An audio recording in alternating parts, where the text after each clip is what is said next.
Assalamualaikum warahmatullahi wabarakatuh. Nama saya Robai Tajudin. Saya dari Prodi Sistem Informasi dari kelas C. NIM saya 2021 53126. Hari ini saya akan mempresentasikan tentang persamaan dasar akuntansi. Materi ini bisa di-download melalui webnya dosen mata kuliah dasar akuntansi dari Bapak Arif, bisa diakses juga di lewat Sunan.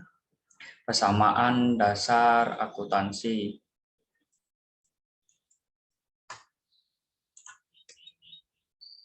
Pembagian akuntansi. Pembagian akuntansi ini dibagi menjadi 3, yaitu yang pertama akuntansi manajemen. Akuntansi manajemen adalah cabang akuntansi yang menghasilkan laporan keuangan bagi pihak internal organisasi atau manajemen. Jadi, akuntansi manajemen ini hanya dilakukan bagi pihak internal organisasi maupun manajemen. Kedua, akuntansi keuangan. Akuntansi keuangan adalah cabang akuntansi yang menghasilkan laporan keuangan bagi pihak eksternal seperti investor, kreditor, dan Bapepam.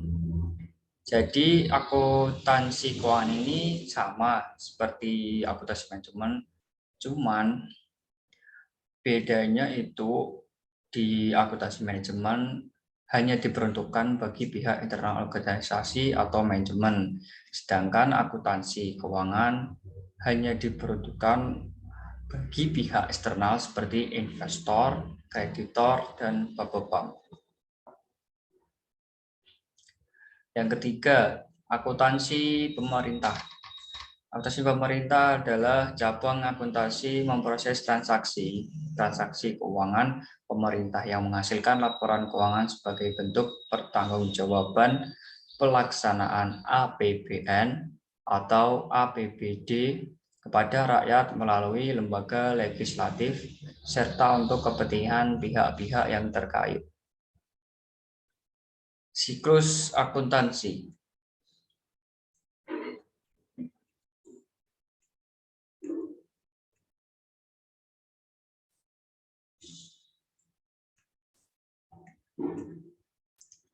Di siklus akuntansi yang pertama ada bukti transaksi.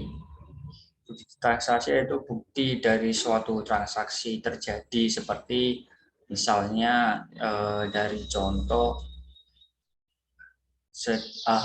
habis melakukan transaksi seperti jual beli, itu jatuhnya di bukti transaksi. Bukti transaksi itu masuk ke jurnal. Jurnal itu seperti data-data dari setiap bulannya dari pengembangan latar bukti transaksi. Dari jurnal ke buku besar. Buku besar menuju ke neraca saldo menuju ke jurnal penyesuaian menuju jurnal penutup menuju ke laporan keuangan. Jadi semua ini nanti yang terakhirnya akan masuk ke dalam laporan keuangan. Laporan keuangan ini yang bersih ini tadi ada seperti jurnal, transaksi, buku besar, dan lain sebagainya. Konsep entitas terpisah. Perusahaan dianggap terpisah dengan pemiliknya. Konsep entitas ini, contohnya Elisa membuat sebuah perusahaan yang dinamakan Salon Elisa. Elisa mempunyai uang 10 juta rupiah, dibuat modal untuk Salon Elisa. Jadi harta salon menjadi 10 juta dari uang Elisa sendiri, kepentingan Elisa sama dengan 10 juta. Harta sama dengan kepentingan pemilik. Jadi harta salon ini sama dengan kepentingan Elisa atau kepentingan pemilik.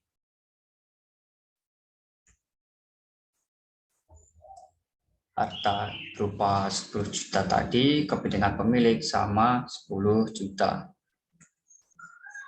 Konsep entitas.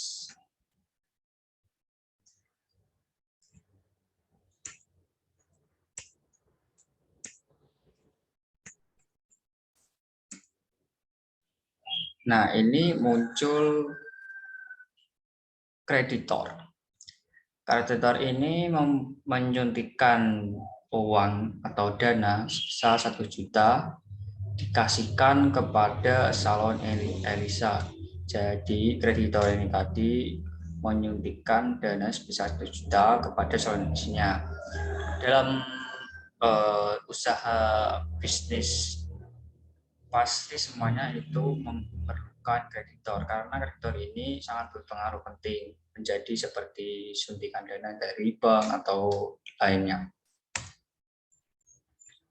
Harta sama dengan kreditor ditambah kepentingan pemilik.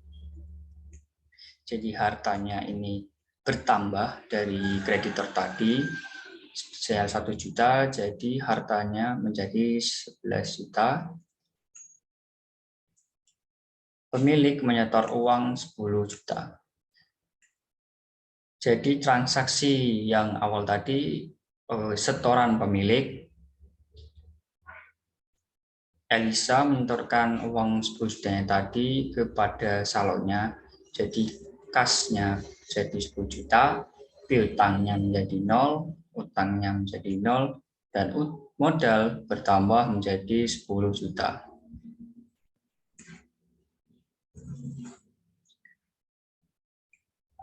Nah, untuk secara signifikannya menggunakan kita jadikan seperti ini saja. Kita masukkan yang tadi, yang awal setoran pemilik menjadi 10 juta, piutang masih 0, utang masih 0, modal 10 juta. Pinjam uang 1 juta. Jadi salon Elisa ini meminjam uang, entah itu dari kreditor atau dari bank. Uang ini masuk ke dalam kas, jadi uangnya bertambah 1 juta. Piutangnya 0 dan utangnya bertambah menjadi 1 juta.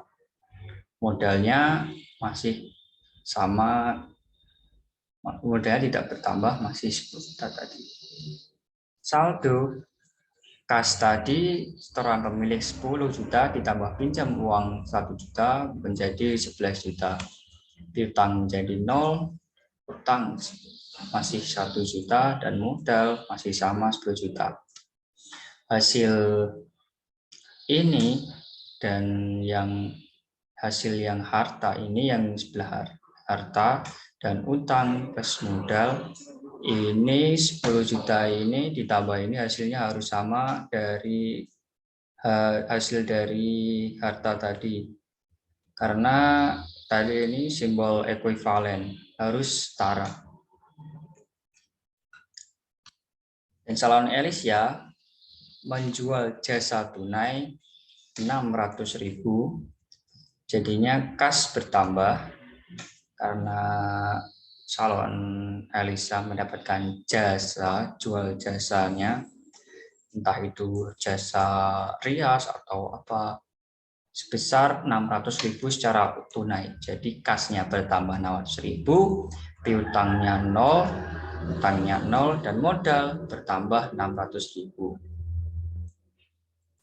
Saldonya dihitung dari saldo yang tadi awal 11 juta ini, yang dari setoran pemilik dan pinjaman ini 11 juta ditambah dari jual jasa tunai dari salon Elisa menjadi 11.600.000. Piutangnya tetap 0, utang tetap jadi 1 juta, dan modal bertambah dari 10 juta ditambah 600.000 jadi 10.600.000.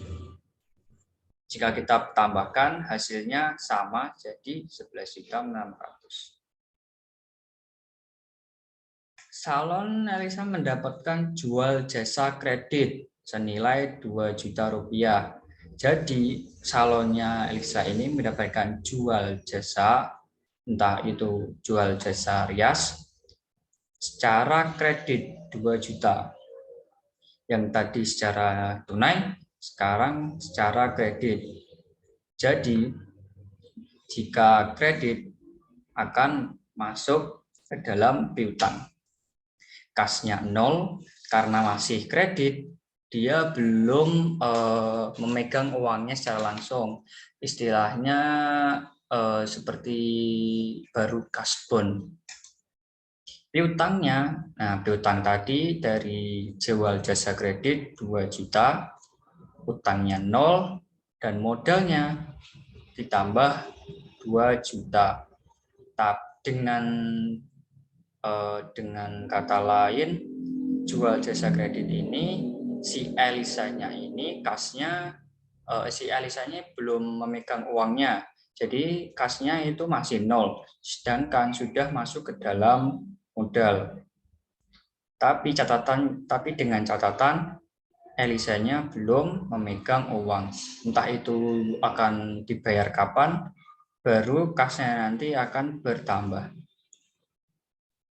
Saldo kita tambahkan 11 masih sama 11.600.000 kasnya, piutangnya jadi 2 juta, utangnya masih sama 1 juta, dan modal bertambah dari 10.600.000 ditambah 2 juta jadi 12.600.000. Kita tambahkan 1 juta ditambah 12.600.000 hasilnya 13.600.000, 11.600.000 ditambah 2 juta hasilnya 13.600.000. Jadi sama, masih setara, masih seimbang. Berarti yang kita lakukan dari awal atas ini berarti sudah benar. Salon Elisa membayar gaji karyawan perorangan sebesar 100.000 bergaji, berarti saldonya berkurang 100.000, piutangnya 0 dan utangnya 0 dan modal berkurang 100.000 karena si Elisa tadi ini membayar gaji karyawan sebesar 100.000. Saldo 11.600.000 dikurangi 100.000, jadi hasilnya 11.500.000. Piutangnya tetap sama 2 juta, utangnya tetap sama 1 juta, dan modal berkurang menjadi 12.500.000.